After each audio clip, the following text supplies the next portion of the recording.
시청자 여러분 안녕하십니까? 뉴스 현장 시작합니다.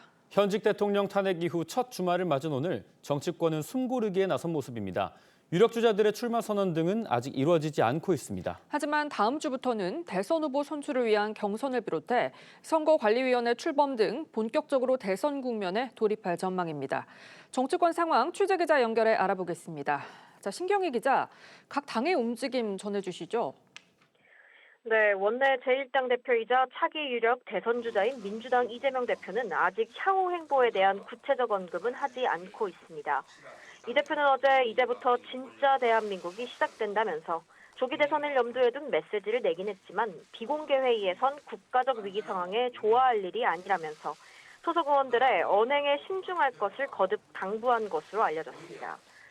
이 대표는 다음 주 초쯤 당대표직에서 물러나고 본격적으로 당내 경선 준비 등 이른바 대선 행보에 나설 전망입니다. 국민의힘도 별다른 움직임 없이 숨을 고르고 있습니다. 권영세 비대위원장과 권성동 원내대표는 이번 주말 일정을 잡지 않고 정중동 행보를 이어갑니다. 당 지도부는 앞으로 여론 추이를 봐가면서 적절한 대응책을 마련해보겠다는 계획인데요. 오는 6일 의총을 열고 조기 대선 준비를 위한 각종 계획을 설명하고 의원들의 중지를 모을 것으로 알려졌습니다. 신동욱 수석 대변인은 오늘 오전 SNS를 통해 최선을 다했지만 부족했다면서 더 열심히 민주당의 폭정을 막겠다고 밝혔습니다. 정확한 대선 일정은 오는 8일쯤 확정될 전망입니다. 한덕수 대통령 권한대행은 8일로 예정된 국무회의에서 대선 일정을 확정할 계획입니다. 지금까지 정치부에서 전해드렸습니다. 탄핵된 윤석열 전 대통령이 언제쯤 관저를 나와 사저로 이동할지도 관심인데요. 당선 전에 살았던 서초동 사저가 아니라 제3의 장소로 거처를 옮길 가능성도 거론되고 있습니다. 자세한 소식 취재기자 연결해 알아보겠습니다. 자, 정민진 기자, 지금 한남동 관저 분위기는 어떻습니까? 네, 윤석열 전 대통령은 현재 한남동 관저 생활을 마무리하면서 신변을 정리 중인 것으로 전해지고 있습니다. 개인 사저로 이동할 준비를 하고 있는 것으로 파악이 되고 있는데요. 한 고위 관계자는 부속실 등에서 퇴거 준비를 하고 있다고 전했습니다. 당초엔 윤 전 대통령이 서초동 사저로 이동할 것으로 예상이 됐는데 경호와 주민 불평등 문제로 서울 근교 등 제3의 장소에 새로운 거처를 마련할 가능성도 전해지고 있습니다. 앞서 윤 전 대통령은 당 지도부를 만나 서초동이 아닌 다른 곳으로 거처를 옮기는 방안 등에 대해서도 대화를 나눈 것으로 알려졌습니다. 탄핵 인용 이후 관저를 언제까지 비워야 한다는 명시적인 규정은 없습니다. 박 전 대통령은 약 56시간 만에 관저를 떠났지만 윤 전 대통령의 한남동 퇴근은 이보다 늦어질 수 있다는 전망도 나옵니다. 대통령실은 기록물 이관 작업으로도 분주한 모습인데요.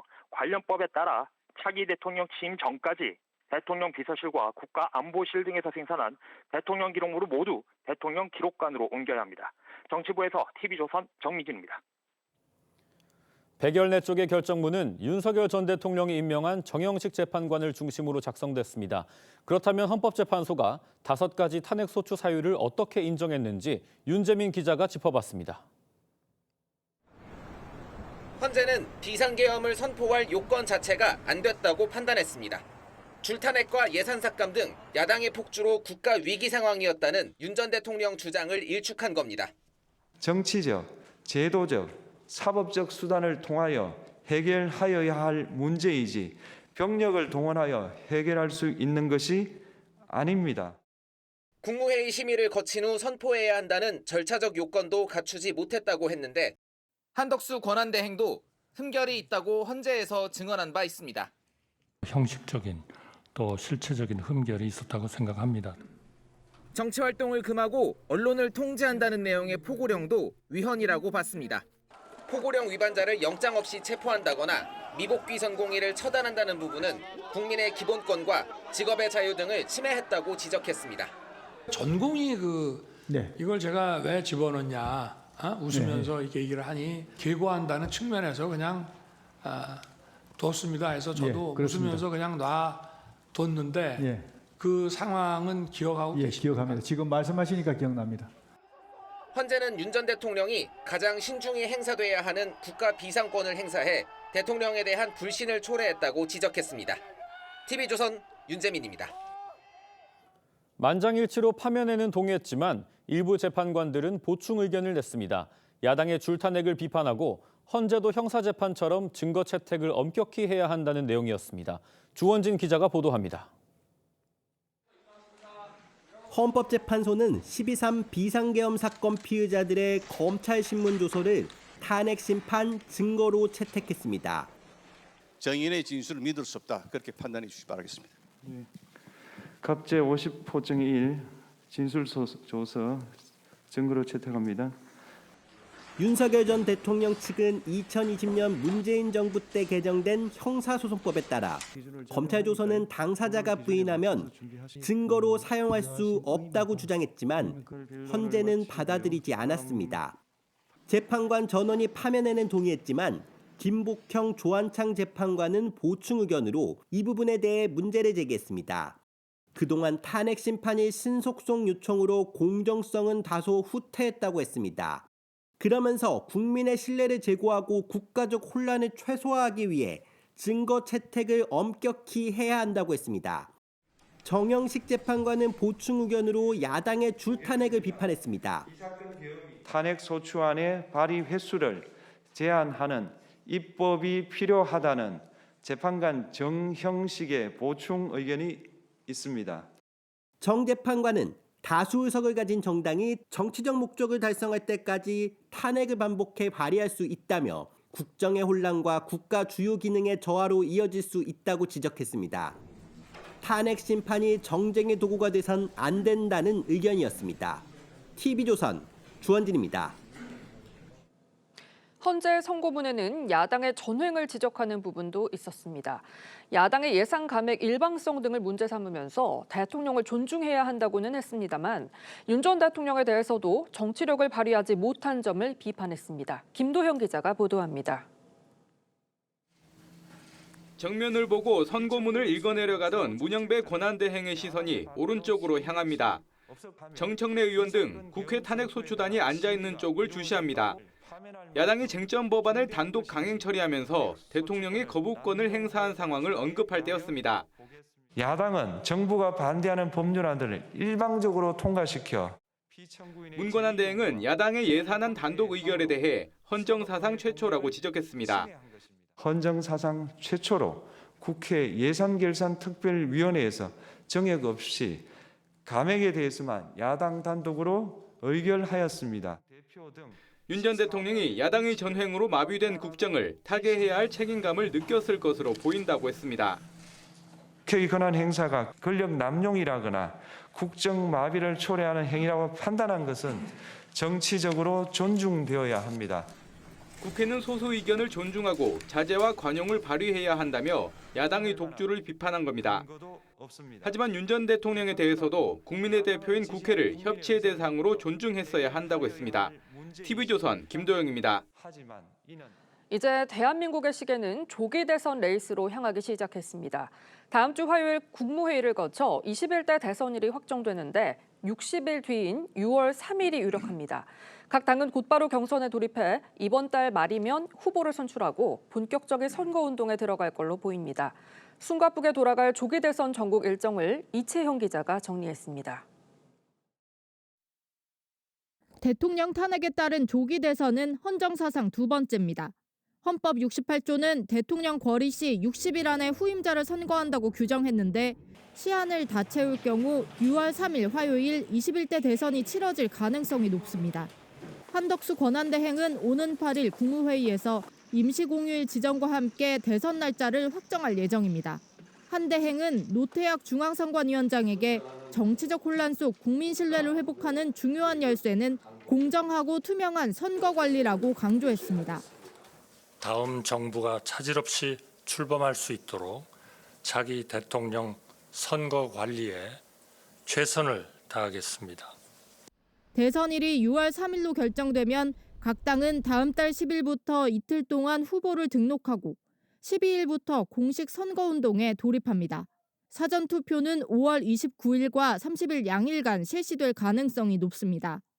선관위가 21대 대선 예비후보 등록이 시작됐다고 발표한 가운데 대선에 출마할 광역단체장들은 선거 30일 전인 다음 달 4일까지 거취를 결정해야 합니다.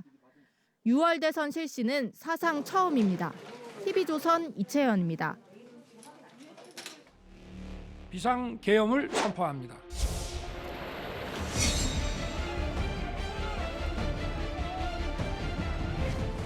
대통령 윤석열 탄핵 소추안은 가결되었음을 선포합니다.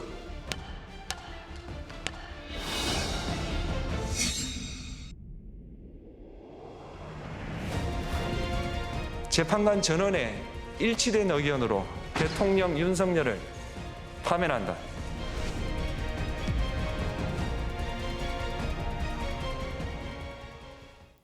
네, 탄핵 인용 다음 날인 오늘 정치권 시계가 빠르게 움직이고 있습니다. 쟁점들은 뭔지 전문가들 모시고 하나하나 짚어보겠습니다. 최진영 변호사, 김기흥 국민의힘 대변인, 김형주 세명대 특임교수, 신현영 전 민주당 의원 나오셨습니다. 안녕하십니까? 안녕하십니까? 네, 탄핵 심판이 길어지면서 정말 여러 가지 추측과 설들이 나왔는데 헌법재판관 8명 모두 계엄 선포 등이 위헌 위법하다고 만장일치로 결론을 내렸습니다. 교수님, 저희가 재판관의 성향에 따라 결과가 다를 것이다 이런 분석도 했는데 그런 것도 의미가 없었던 것 같습니다. 그런데도 이렇게 선고가 늦어졌거든요. 그 이유는 뭐라고 보십니까? 사실 그래서 우리가 이제 생각할 때 처음부터 그럼 8대 0이었느냐라는 생각을 좀 할 수밖에 없어요. 그러니까 평의회를 통해서 사실은 6대 2 정도 인용의 쪽의 무게가 많아지면서 그 내부적으로 보면 기각이나 각각의 의견을 갖고 있었지만 마지막에는 부분적인 어떤 그 반대 의견, 부분 의견을 포함해서 그 부분 의견의 대부분은 사실은 절차적 정당성이나 전문 증거에 대한 부분이 많았습니다. 이제 그런 데 대한 어떤 쟁론 그리고 특히 이제 여당 쪽에서 말씀이 있었습니다만은 기본적으로 각하의 가능성에 대한 상당히 많은 지적들이 있었거든요. 이제 그런 논의 자체를 전반적으로 인용으로 가져가는 데까지의 내부 합의 과정. 그러니까 기본적으로 인용이라고 하는 평결 입점 사이에서의 기본 원칙이 정해졌기 때문에 그 속에서 실제로 조금 더 그 국민의 통합을 위해서 또 전반적으로 어떻게 그 여러 가지 성문 선언을 하는데 상당한 시간을 걸렸다. 그리고 여러 가지 어저께 판결문 자체에서 보다시피 모든 쟁론의 지점들을 다 그 해명을 하면서 갔단 말입니다. 맞습니다. 이제 거기에도 상당히 많은 시간과 땀이 투여됐다. 그렇게 봐야 될 것 같습니다. 네, 그런데 재판관 8명이 만장일치로 결론을 내리는 가운데서도 이 문영배 대행은 재판관들의 보충 의견을 전했는데요. 들어보시죠. 다른 회기에도 탄핵 소추안의 발의 횟수를 제한하는 입법이 필요하다는 재판관 정형식의 보충 의견이 있습니다. 증거법칙과 관련하여 탄핵 심판 절차에서 형사소송법상 전문 법칙을 완화하여 적용할 수 있다는 재판관 이미선, 김형두의 보충 의견과 탄핵 심판 절차에서 앞으로는 전문 법칙을 보다 엄격하게 적용할 필요가 있다는 재판관 김복형, 조한창의 보충 의견이 있습니다. 지금 이런 보충 의견 속에서도 헌법재판소가 5가지 탄핵소추 사유를 모두 인정을 하면서 이 대통령을 파면할 정도로 중대한 위헌과 위법이 있다 이런 결론을 내렸습니다. 법조계 시각이 어떤지 궁금해요. 충격이었다. 저는 개인적으로 그렇습니다.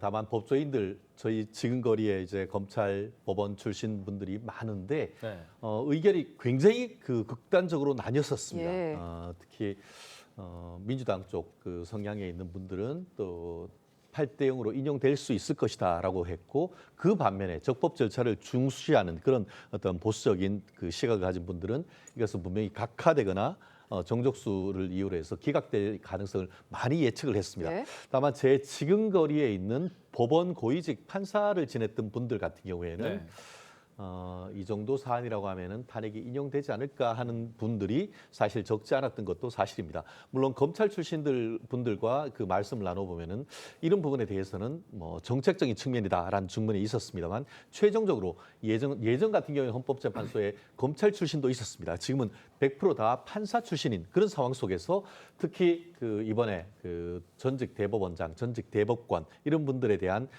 소재 파악 지시 이런 분들이 판사 출신 분들에 대한 어떤 그 트라우마라든가 이런 부분을 지적했지 않습니까? 네. 그런 어떤 미시적 분석을 할 때도 결국 판사 출신들의 예측이 전반적으로 맞았다라고 보이는데요. 다만 그럼에도 불구하고 이게 헌법재판소는 일반 그 재판과 달리 정치적 사법이다라고 하기 때문에 네. 여론의 영향이 상당히 크고 지금의 그 윤석열 대통령에 대한 지지세가 상당히 강한 상황 속에서는 그런 정치적 그 전체적인 배경을 봤을 때도 숫자가 좀 나뉜 상태로 나오지 않을까 이 많은 부분을 예측했습니다만 그 예측을 깨고 8대0 전원일치의 어떤 그 파면 결정이 나왔다는 점에서 사실 굉장히 많은 충격도 받았고 많이 놀라기도 했던 하루였던 것 같습니다. 네, 뭐 여론의 심판에 대한 우려가 말씀하신 것처럼 있었는데 헌법재판소가 윤 전 대통령을 만장일치로 파면을 하면서도 정말 치열한 고민의 흔적이 곳곳에 드러났습니다. 이 살펴보면 윤 전 대통령의 주장을 존중한다 이런 입장도 있었는데 그 내용 한번 들어보시죠.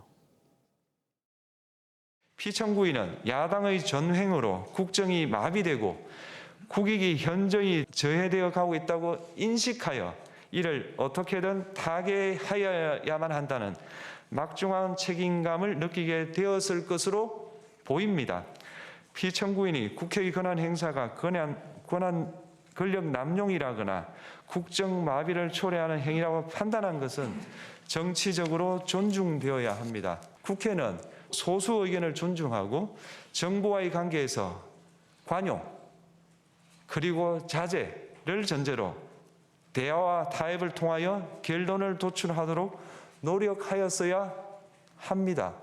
피청구인 역시 국회의 대표인 국회를 협치의 대상으로 존중하였어야 합니다. 앞서 윤 전 대통령은 막무가내인 거대 야당에 대항해 할 수 있는 게 없다라면서 답답함을 호소하기도 했었는데요. 윤 전 대통령과 대리인의 입장 들어보시죠. 야당에 대한 경고는 아무리 해봐야 소용이 없습니다. 야당에 대한 경고가 먹힐 거면 이런 비상계엄을 할 필요가 없습니다. 입법을 하려면은 뭐 지금 몇 년을 했는데도 안 됐고 또 입법하는 데는 어마어마한 시간이 걸립니다. 자기들이 필요하면은 며칠 만에 그냥 통과시켜 버리지만 반대하면은 입법이 거의 봉쇄가 되기 때문에 시간을 아무리 가져도 할 수 없으니 피청구인은 독성과 일방의 정치를 시행하였습니다. 야당과의 대화를 일관되게 거부했습니다. 비상사태에서 국가와 헌법을 수호하기 위한 수단이 비상계엄입니다. 하지만 피청구인은 이 수단을 정치적 상대를 제압하기 위한 수단으로 악용하였습니다. 네, 윤 대통령은 야당에 아무리 경고를 해도 소용이 없다라고 말을 했습니다만 헌법재판소에서는 그럼에도 불구하고 정치로 이걸 해결했어야 된다라고 지적을 했습니다. 그런데 헌법재판소가 또 거대 야당의 일방적인 독주가 이어지고 있다라는 윤 대통령의 주장도 일부 받아들였습니다. 이걸 민주당에서는 어떻게 해석하시는지 궁금합니다. 결국에는 헌법재판소에서의 판결을 통해서 우리 대한민국이 쪼개진 두 개의 나라가 아닌 정말 통합과 화합을 해야 되는 계기가 됐으면 좋겠다라는 그 헌재의 주문이지 않을까 싶습니다. 네. 결국에는 정치권 안에서의 대화, 타협, 그리고 소통을 통해서 협상을 해야 되는 부분까지도 탄핵, 거부권, 마치 그런 것들이 반복되면서 대한민국이 전진하지 못하는 지금의 현실에 대해서 뼈아픈 뭔가 메시지를 낸 것이 아닌가 생각을 하고요. 특히 헌법재판관들께서 지난 120여일 동안에 상당히 성향이 분석이 되면서 여러 공격도 받고 개인적으로 맞습니다. 대한민국이 정말 이렇게 분열되는 것이 위기구나를 몸소 체험하면서 이번 결과를 통해서는 정말 봉합해야 되겠다. 그렇기 때문에 국회도 자제하고 그리고 대통령도 앞으로는 이런 부분에 있어서 갈등이 아니라 정말 더 소통하는 대한민국을 만들어달라는 주문을 양쪽에 다 한 것이라고 받아들이기 때문에 네. 민주당도 이제 대선을 앞두고 있고 새로운 정권을 운영하기 위해서는 이런 부분에서 여와 야의 협치를 더 중요하게 생각을 하고 이번 키워드 대선의 통합에 대한 메시지들이 여야 그리고 국민의힘, 민주당에서 다 같이 나왔으면 좋겠다. 네. 그런 면에서 새로운 대한민국 한번 만들어 보자라는 것들을 우리가 모두 가슴속에 되새겼으면 좋겠다는 생각합니다. 네, 지금 말씀해 주신 것처럼 국회가 대화와 타협을 했어야 한다 이런 지적도 있었는데 네. 여기에 대해서는 좀 어떻게 보시나요? 탄핵이라는 것들은 권한이죠. 국회의 권한입니다. 그렇지만 그 권한을 자제하거나 절제하지 못하면 이른바 그게 폭력이 되는 거죠.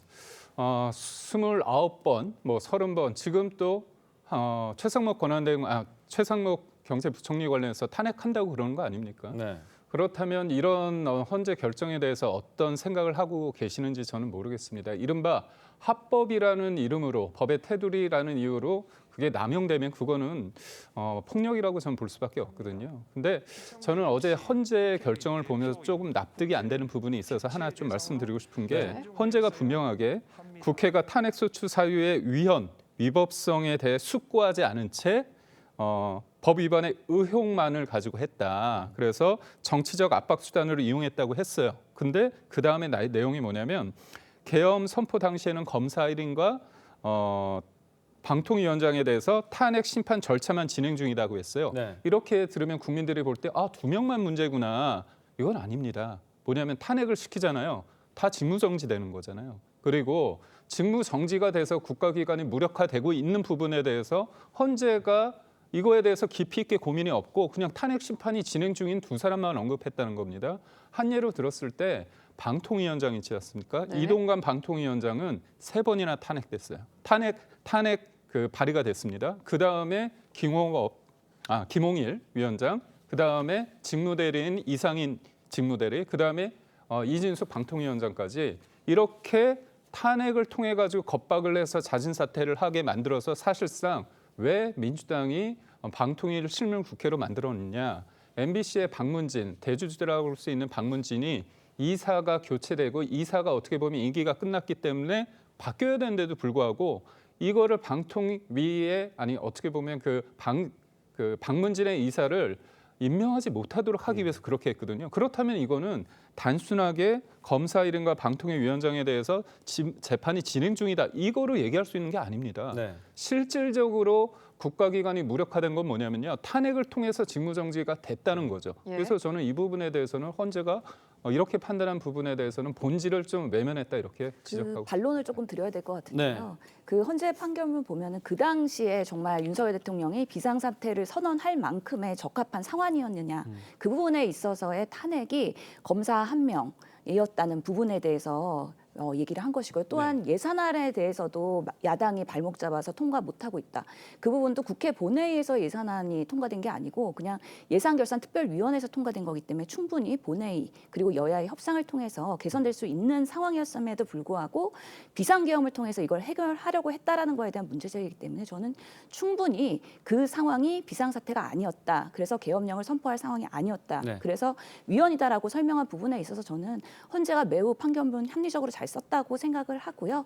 다만 어떤 당이 정권을 잡더라도 탄핵을 하면서 계속해서 야당으로서의 공격을 할 것이냐 이런 부분에 있어서는 경종을 울리는 그런 메시지였다고 생각합니다. 네, 알겠습니다. 이 선고가 난 이후에 윤 전 대통령은 대리인을 통해서 죄송하다라는 입장을 밝히기도 했습니다. 그런데 이 윤 전 대통령의 입장 발표를 향한 차가운 비판도 나오고 있습니다. 들어보시죠.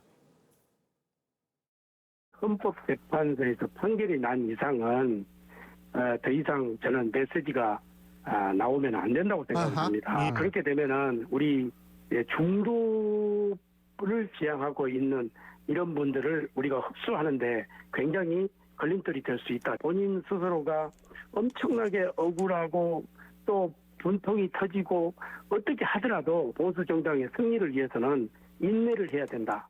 하루빨리 윤석열 전 대통령과 국민의힘은 분리 작업을 좀 착수해야 된다 보고 있고요. 비상계엄을 적극적으로 막았던 제일 선두에 서서 막았던 그 후보가 저는 이번 대선에서 저는 명분이 있다 이렇게 봅니다. 네, 윤석열 전 대통령 안타깝고 죄송하다라고 했고요. 오후에는 국민의힘 지도부와 관저에서 만나서 대선 승리를 바란다라고 말도 했거든요. 민주당에서는 국민 앞에서 사죄부터 했어야 된다 이런 지적을 했습니다. 일련의 상황에 대해서 저는 저 대통령의 지면을 통한 논평에 대해서 말씀에 대해서 저는 당연히 유감 표시를 했다고 봅니다. 그리고 무엇보다도 죄송하다는 얘기를 했고요. 대한민국과 국민을 위해서 앞으로 기도를 하겠다고 얘기했습니다. 저는 뭐 대통령에 대한 어떤 발언에 대해서 평가는 다양할 수 있지만 대통령이 어떻게 보면 주권자인 국민의 의사가 반영돼서 대통령이 됐다. 어제 파면이 된 겁니다. 그렇다면 대통령이 느끼는 그런 여러 가지 어떤 책임감 그런 부분에 대해서 저는 좀 완곡하게 표현을 했다고 봅니다. 그리고 무엇보다도 윤석열 전 대통령 같은 경우는 형사 재판에 임하고 있지 않습니까? 네. 그렇다면 본인이 재판 과정을 통해서 유무죄를 다툴 때 본인의 어떤 방어권 입장도 있기 때문에 어느 정도 수준까지 얘기를 해야 되는지 부분에 대해서 국민들이 볼 때 좀 미흡한 면이 있을 수도 있겠지만 저는 저 정도는 당연히 할 수 있다고 보고요. 저는 뭐 우리 당의 수석 대변인께서 원내 수석 대변인께서 이거에 대해서 대통령이 왜 말을 하느냐 이런 말씀을 하시는데 저는 과하지 않게 말씀을 하셨는데 지나치게 지금 대통령이 어제 파면된 전 대통령에 대한 입장에 대해서 조기 대선한테 유불리를 따진다 이런 부분은 저는 지금은 어떻게 보면 대통령을 지지하건 아니면 지지하지 않건 국민들이 굉장히 지금 참담하고 마음이 무거운 시간입니다. 근데 그 조기 대선 어떤 유불리를 얘기하는 거는 저는 동의할 수 없습니다. 네, 지금 윤 전 대통령 형사 재판이 진행이 될 건데 윤 전 대통령이 비상계엄은 통치 권한 중에 하나로 사법심사의 대상이 아니다라고 어필했지만 그것도 받아들여지지 않았어요. 그러면 이게 형사 재판에서 검찰과 윤 전 대통령이 공방을 하는데 어떤 영향을 끼칠까요? 그렇습니다. 뭐 일부 내란과 관련돼서 사실 인정을 상당 부분 한 것도 사실입니다. 그것이 그렇다고 하면 형사법정에서 그대로 인정될 것인가에 대해서는 의문을 제기하지 않을 수가 없습니다. 왜냐하면은 형사재판은 이 탄핵 절차보다 훨씬 더 엄격한 증거 법칙에 따라기 때문이죠. 실제로 왜 그러면은 그 헌법재판소의 심리는 KTX급으로 그렇게 빨리 다가오다가 심리를 종결한 다음에 판결은 이렇게 30일 넘도록 길어졌는가? 그 핵심에 대해서는 많은 법조인들이 이 증거를 어떻게 판단하느냐에 따라서 사실 인정에 큰 차이가 있을 수 있기 때문인 것이죠. 무슨 말씀이냐? 아까 말씀하신 것처럼 이 탄핵 절차에서는 형사 사건의 증거 법칙을 완화해서 하다 보니까 뭐 그 본인이 어떻게 보면 그 피청구인이 인정하지 않는다 하더라도 7만 쪽에 있는 수사 기록에 대한 것을 다 증거로 채택하는 반면에 형사 사건 같은 경우에는 검수완박 결과 검사 작성 피의자 신분 조서도 부동의 해버리면은 사실상 휴지의 조각에 불과합니다. 그렇게 되면은 어떻게 되느냐? 탄핵에서 인정된 사실관계와 또 그 형사재판에서 인정된 사실관계가 완전히 달라질 수 있는 이런 우려 때문에 헌법재판소도 내부적인 협의를 거쳐서 이와 같은 그 보충 의견이 나올 만큼 결과가 늦어졌는데요. 아시다시피 지난 3월 초 윤석열 대통령에 대한 그 구속영장을 취소를 하면서 구속기간이 경과한 이후에 구속 기소를 했다는 것뿐만 아니고 오히려 더 중요한 것은 고위공직자범죄수사법상 고위공직자범죄수사처에 내란죄에 관한 수사권이 없다. 실질적으로 내란 수사권은 그 국수원 경찰에 있지 않습니까? 그렇기 때문에 검찰이 수사했는 것이나 공수처가 수사했는 것이나 경우에 따라서는 군 검찰이 수사했는 것이나에는 사실은 수사권이 없어서 그것은 위법 수입 증거로 증거 능력이 없다라고 판단될 가능성이 상당히 있는 겁니다.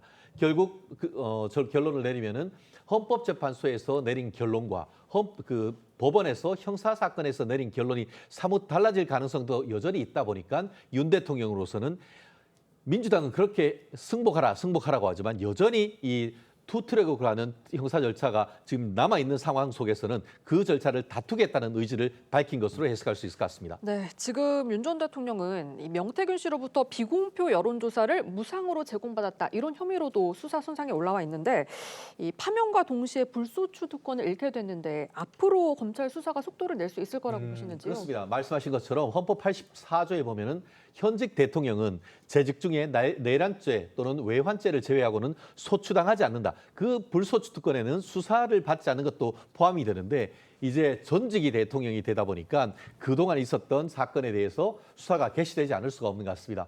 특히 지금 같은 경우에는 서울중앙지검에서 사실 얼마 전에 명태균 씨를 서울로 소환해서 조사를 했고 현재 같은 경우에는 뭐 향후 어떻게 될지 모르겠습니다만 민주당에서 여전히 명태균 특권을 강하게 추진하는 이런 상황이다 보니까 윤 대통령 같은 경우에는 본인의 내란죄 형사 재판뿐만 아니고 수사에도 대비해야 되는 부분이 있습니다. 다만 예전에 어땠습니까? 지난 대선 과정에서 그 대검 같은 경우에는 대통령 선거 6개월을 앞두고 수사를 중지를 선언했습니다. 왜냐? 검찰이 수사에 관여한다라는 의혹을 받을 수 있었기 때문에 수사를 정지했는데요. 그와 같은 그 어떤 정책에 비춰봤을 때 이제 딱 59일 대선이 남은 이 상황이라고 한다고 하면은 검찰도 지금 진행되는 대선에 관여될 수 있는 사건에 대해서는 수사를 정지하는 것이 저는 합당하다고 봅니다. 네, 지금 비서실장 등 대통령실 수석급 고위 참모진들은 사의를 표명했는데 한덕수 대통령 권한대행은 사의를 반려했습니다. 최대 60일 동안 대통령 권한대행을 더 맡게 되는 한덕수 대행에게 남은 과제는 뭐라고 보십니까? 우선 뭐 크게 두 가지라고 볼 수 있습니다. 그동안에 이제 탄핵 과정에서 찢어졌던 국론들을 좀 한데 모으는 작업, 그리고 또 하나는 60일 안에 취해지는 대통령 선거를 공정하게 또 엄중하게 모두가 승복할 수 있도록 노태학 선관위원장도 통화도 하셨습니다. 예. 관리하는 거. 그리고 또 우리 목전에 들어와 있는 26%라고 하는 어떤 트럼프의 어떤 관세, 또 환율 전쟁 이런 부분 경제적 사항과 또 외교 통상적인 아젠다들을 하나하나 챙겨야 되고, 더군다나 지금 국방부 장관, 행안부 장관, 또 여가부 장관은 뭐 그렇다 하더라도 장관이 자리를 비고 있기 때문에 실제로 그런 목까지를 다 챙겨야 되는 막중한 과제가 남아있다, 그렇게 봐야 될 것 같습니다. 예. 네, 지금부터는 여야 분위기도 한번 짚어보겠습니다. 국민의힘에서는 일단 국민들께 송구하다 이런 입장을 보였는데 어제 의총에서 탄핵 책임론을 두고 찬탄파와 반탄파 이렇게 좀 맞부딪히는 양상도 좀 있었습니다. 아무래도 탄핵을 반대하는 입장에서는 각하를 생각하는 데 있어서 가장 중요한 게 뭐냐면 탄핵이 국회에서 통과됐을 때 탄핵 사유 중에서 내란죄 혐의가 실질적으로 탄핵 심판에선 빠진 부분 아닙니까? 네. 그래서 뭐 우리가 우스갯소리로 짜장면을 시켰는데 이제 단무지만 왔다 그렇게 얘기를 하고 있죠. 근데 그 이후에 그런 어떤 민주당의 행태에 대해서 안철수 국민의힘 의원 같은 경우는 내란죄가 빠진 상황에서는 나는 투표를 하지 않았다, 투표를 하지 않았을 거다 그런 분명한 얘기를 했어요. 네. 근데 이제 제가 헌재 결정 중에서 어제 좀 보면서 좀 안타까운 게 뭐냐면 그 부분을 뭐라고 표현하냐면 가정적 주장에 불과했다. 그렇게 얘기를 하는 거예요. 객관적으로 뒷받침할 근거가 없다면 그럼 앞으로는 헌재 관련해서 국회에서 표결했을 때 탄핵 사유와 그 이후에 바뀐다. 그 탄핵 심판 때 바뀌어도 된다는 얘기인지 저는 이 부분이 뭔데 결국 그때 왜 어떻게 보면 민주당의 어떤 내란, 몰이 내란 프레임에 객관적인 사실에 근거하지 않은 상태에서 그때 분위기상 여론에 떠밀려서 그때 탄핵을 찬성했기 때문에 결국 헌재에서 이 부분에 대해서 너무 가볍게 여기고 결국 대통령을 탄핵시키는 데 있어서 일조한 거 아니냐. 탄핵 반대하는 쪽에서는 탄핵 찬성한 분을 비판을 하는 거고요. 탄핵을 찬성했던 분들 입장에서는 헌재에서 결정이 나오지 않았냐. 우리가 얘기한 부분이 보수를 지키는 데 있어서 중요하다. 그리고 조기 대선 국면에 있어서 이 부분이 굉장히 중요한 명분이 될 수 있다. 이렇게 주장하면서 맞서고 있는데요. 저는 지금 이제 어제와 오늘과 내일 한 2, 3일 동안은 이런 얘기가 오갈 수 있습니다. 하지만 우리가 안에서 이 문제를 가지고 다투기에는 실질적인 조기 대선 국면이 있고요. 시간이 없죠. 그리고 우리가 이 내용을 겪는다면 누구보다도 좋아할 사람이 이재명 대표 아니겠습니까? 그렇기 때문에 내일까지는 좀 여러 가지 이견이 다양하게 표출될 수 있고요. 그다음에 이런 여러 가지의 어떤 이견들은 경선을 통해서 저는 분명히 국민들, 당원들로부터 평가를 받을 거라고 봅니다. 그래서 지금부터 그럴 필요는 없다고 봅니다. 지금 민주당에서는 1호 당원 윤 전 대통령을 제명하고 내란에 동조한 의원을 징계해야 한다는 주장까지 나왔는데요. 들어보시죠. 국민의힘은 윤석열을 비호하고 내란에 동조하며 국가적 위기와 사회적 혼란을 키울 씻을 수 없는 큰 책임도 있습니다. 1호 당원 윤석열을 즉시 제명하고 내란 동조 행위에 동참했던 소속 의원들도 모두 징계해야 합니다. 그것이 국민에 대한 최소한의 도리입니다.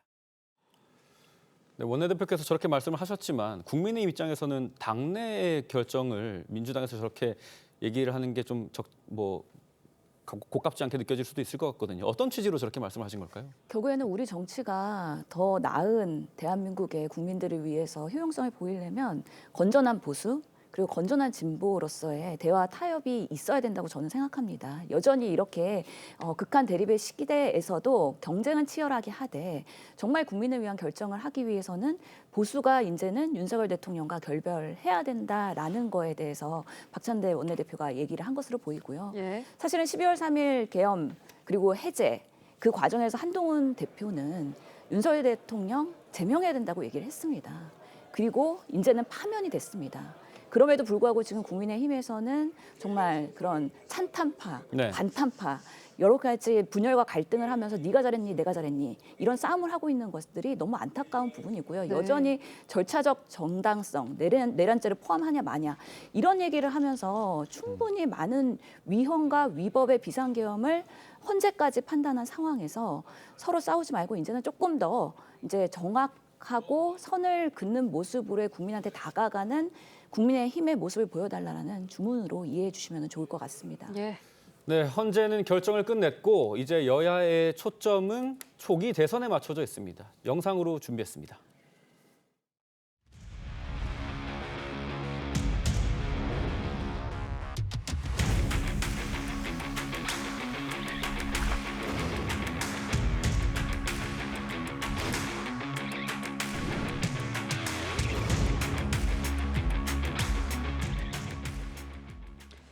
네, 조기 대선과 관련된 쟁점들 하나하나 짚어보겠습니다.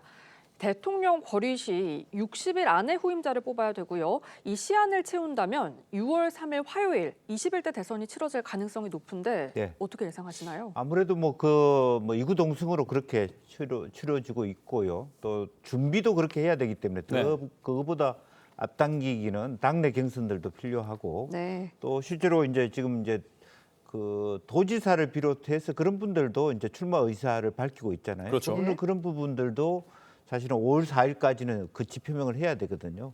얼마 남지 않았습니다. 그래서 당장 아마 다음 주 초부터는 각 당이 어떤 그 당내 경선을 위해서 구조가 짜여져야 될 것 같고요. 예. 그리고 실제적으로 5월 10일, 11일 후보 등록을 하고 12일부터 본격적인 선거운동에 들어가기 때문에 실질적으로는 더 앞으로 당기기는 힘들다. 네. 그렇게 봐야 될 것 같습니다. 지금 조기 대선까지 60일 정도밖에 시간이 남지 않았는데 오늘 보도를 봤는데 민주당이 헌재 선고 3개월 전부터 여의도에 대선 캠프를 꾸렸다 이런 내용이 있더라고요. 민주당은 대선 준비를 다 마친 상황이라고 봐야 될까요? 아니죠. 이제 시작이기 때문에 사실은 오늘 토요일 주말에도 상당한 많은 논의가 진행이 될 거라고 생각합니다. 네. 아마 보도에서는 3개월 전에 그 일부 대선 작년에 활용했던 빌딩을 계약한 것을 가지고 벌써 시작한 거 아니냐, 많이 진행된 거 아니냐 이렇게 생각하는데 사실 민주당이 워낙에 당원도 많고 여러 조직들이 일사불란하게 돌아가기 위해서는 공간적인 협소함이 분명히 있습니다. 네. 그래서 당사 외에도 여러 조직국 등 선거를 관리하는 그 정당의 조직들이 사실 공간 확보를 필요하기 위해서 사실 예약을 한 거라고 보이고요. 이제 다음 주부터 돌아오는 주부터 경선이 본격적으로는 이제 치열하게 시작되지 않을까. 그러면서 이재명 대표의 이제 당대표 사퇴부터 출마 선언, 그리고 그 외에도 여러 주자들의 선언부터 시작을 해서 경선은 최대한 빠르게 그리고 본선 준비를 확실하게 하는 모드로 진행이 될 거라고 예상을 합니다. 예, 이런 상황에서 이재명 대표가 언제 당대표직을 사퇴할지 또 이재명 대표의 독주 체제가 유지될지가 주목이 되는데요.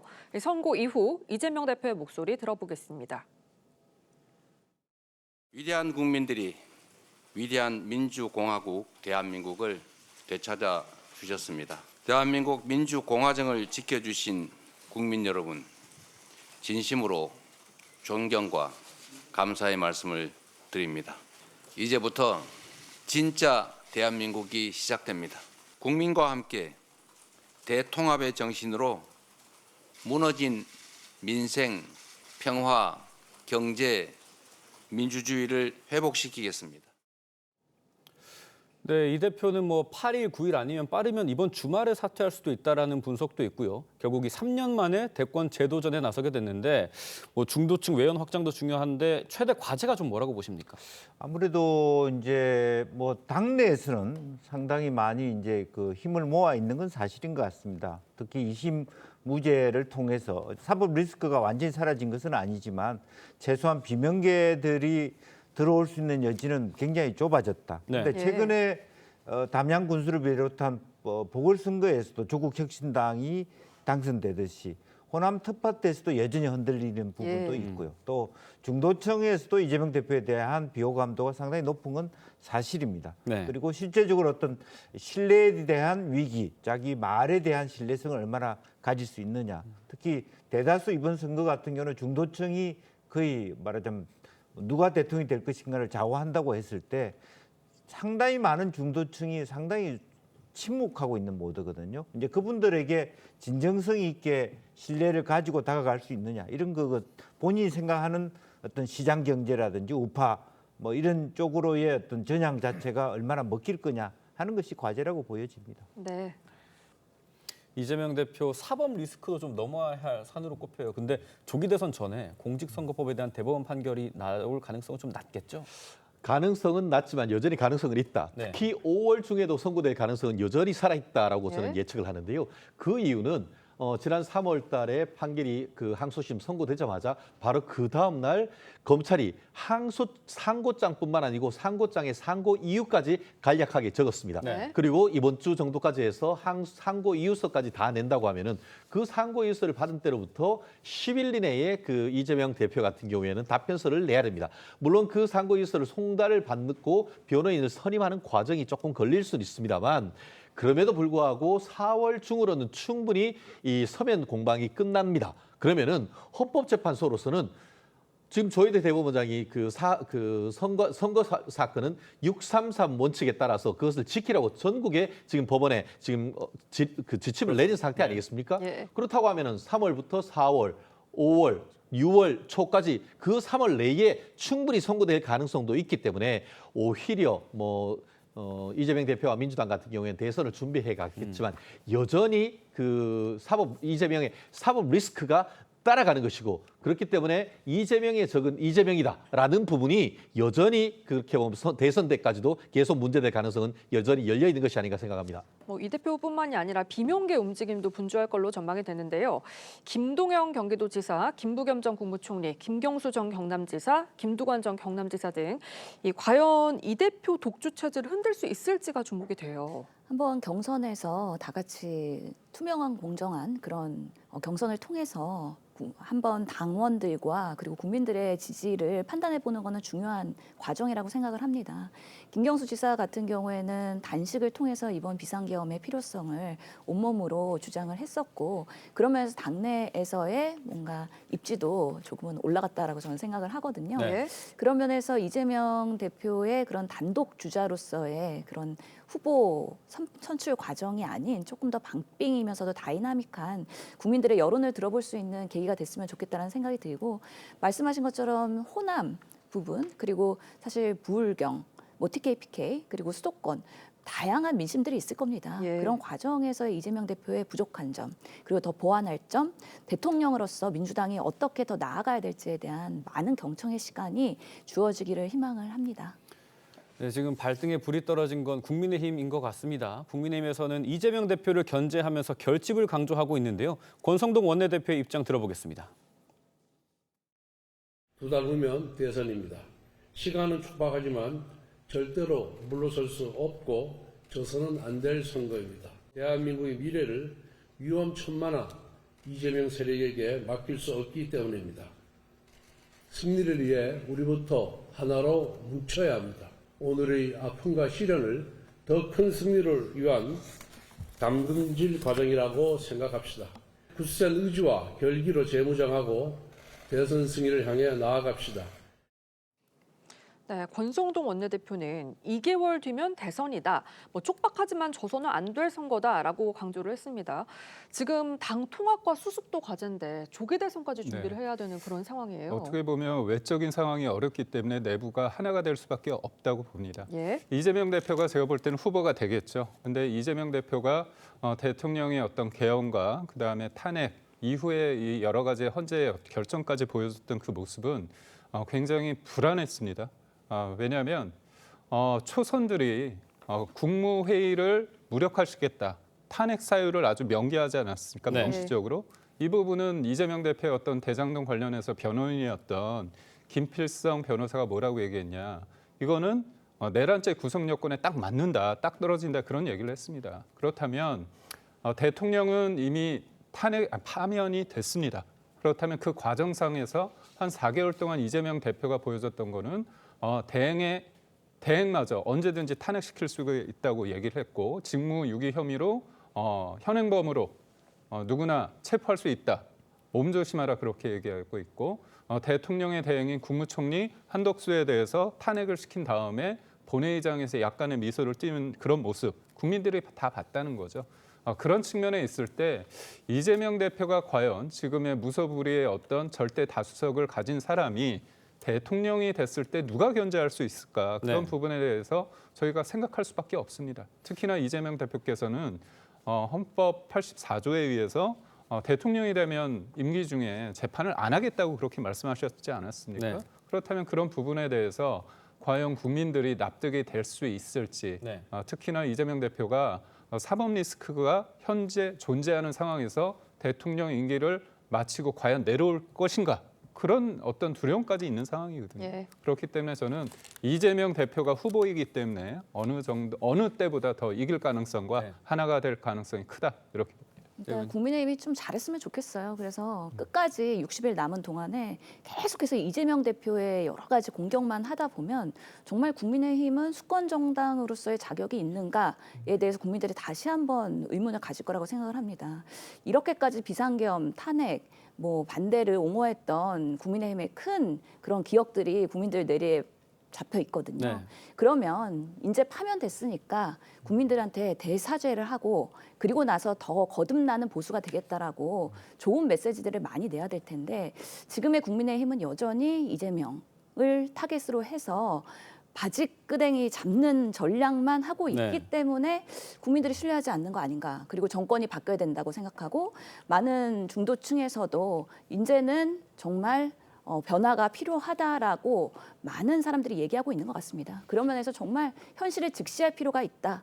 그런 면에서 국민의힘 제대로 리셋해서 출발하기를 응원하겠습니다. 이런 상황에 대응을 하기 위해선 당 재건과 수습이 가장 큰 목표일 텐데 아까 약간 언급을 해드렸습니다만 어제 의총에서 80석이 된다고 해도 탄핵 찬성파와는 같이 못한다 이런 취지의 발언이 나왔다고 해요. 이런 것만 봐서는 당내 갈등 봉합이 상당히 쉽지 않아 보이거든요. 오늘 내리는 비가 그런 열기를 좀 식혀줄 것이라 생각합니다. 사실 탄핵이 있고 나서 얼마나 정말 열받고 화가 나고 짜증나겠습니까? 탄핵이 혹시나 기각될지 모를까 했을 때 이재명 대표가 보인 그 어떤 반응을 보면은 오히려 어제 국민의힘 의총은 오히려 생각보다 그렇게 격렬하진 않았다라고 생각합니다. 물론 그 일부 같은 경우에는 좀 울먹울먹하는 그런 모습도 보였습니다만 그럼에도 불구하고 지난 2017년 박근혜 전 대통령 때에 탄핵이 있은 이후에 그 정당이 쪼개지면서 사실상 우리 정권을 문재인 대통령에게 넘겨졌던 그런 기억이 있습니다.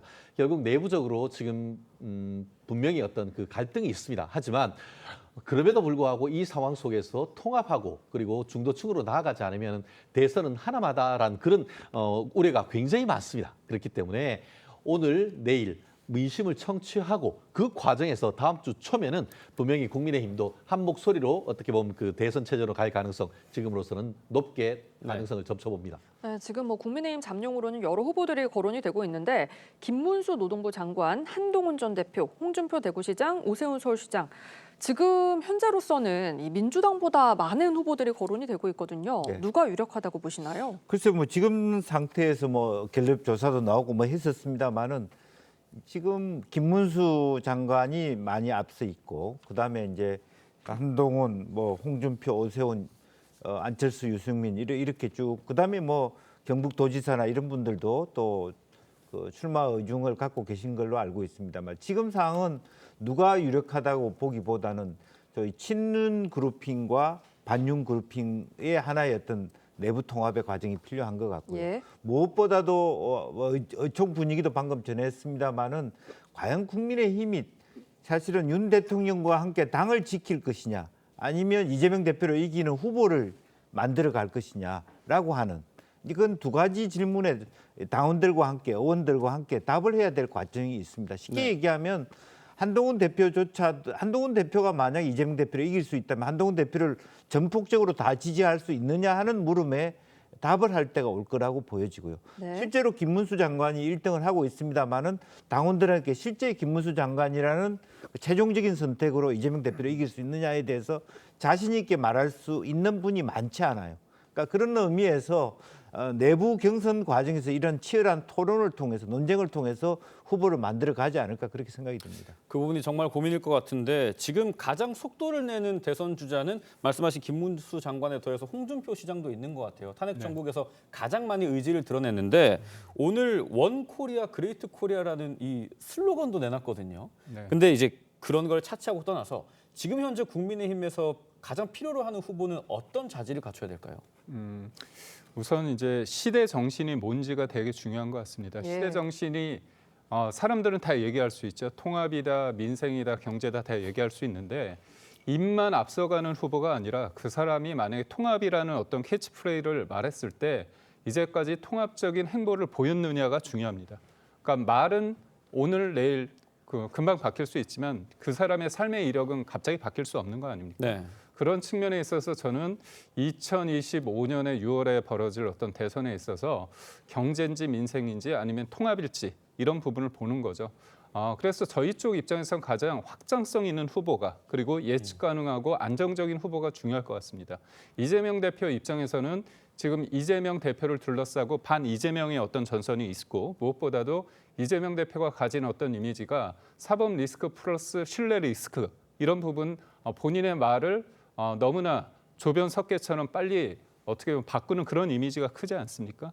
그런 측면에서 봤을 때 국민의힘의 후보라고 한다면 지금의 탄핵 국면에서 적대적 공생관계로 인해서 뭔가 국민들의 피로감이 굉장히 높습니다. 그런 측면에서 안정적이면서도 경제를 알고 민생을 챙길 수 있으면서도 말의 신뢰와 그리고 이제까지 삶이 예측 가능한 그런 사람이 저는 국민의 후보로 선정이 될 가능성이 크다고 봅니다. 예, 지금 윤 대통령이 거취를 사저로 옮길 준비를 하고 있다고 하는데 그런 뒤에도 국민의힘 지도부와 만나면서 소통을 이어갈 거다 이런 전망이 나오거든요.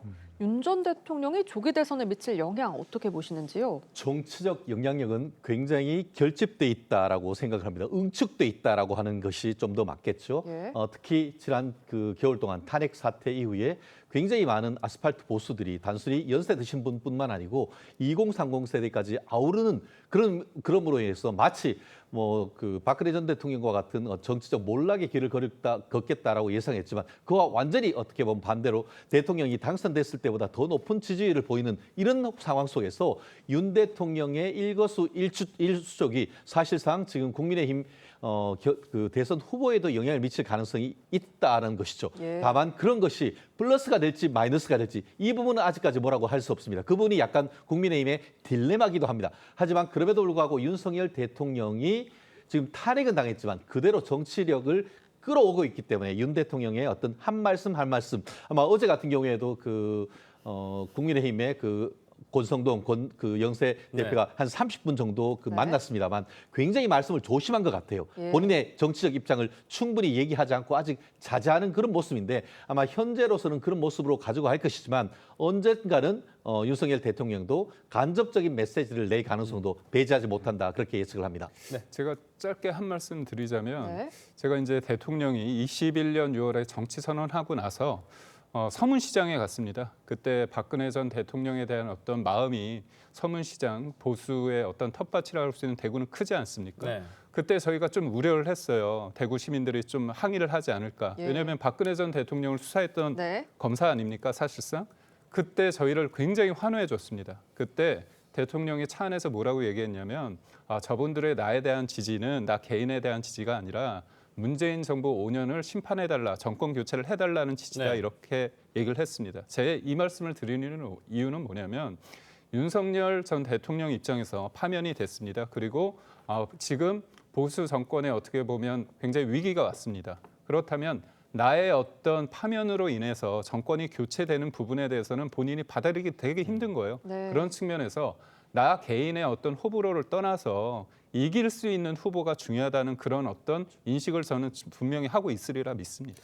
네, 때문에 이제 각 정당에서 어떤 후보를 내는지가 정말 중요하고 그 대선 과정을 총괄할 한덕수 권한대행의 어깨도 상당히 무거운데 교수님. 근데 국민의힘 일각에서 중론은 아닐 수도 있습니다만 한덕수 대행을 대선 후보로 내는 방안에 대한 고민도 있는 것 같아요. 이거 좀 어떻게 평가하십니까? 글쎄요, 어쨌든 내부적으로는 조금 국가적 위기 상태 아닙니까? 또 미국의 트럼프의 통산 압력이 굉장히 크고 그와 같은 경륜 있는 지도자가 필요하다. 또 행정 공백을 빨리 채울 수 있는, 이번에는 아시다시피 인수위가 없는 바로 선거 다음 날부터 시작되기 때문에 실제로 문재인 대통령도 그래서 실패한 부분도 있거든요. 네. 실제적으로 인수위 없이 바로 했기 때문에 조인혁 인사수석이 있으나 마나한 형태로 시작됐단 말입니다. 다음 대통령도 누가 되든 간에 그런 어떤 문제가 있을 수 있습니다. 그런 의미에서 국민의힘에서 한덕수 총리에 대한 물망을 올린다는 것은 의미는 있다. 다만 이제 본인이 그동안에 너무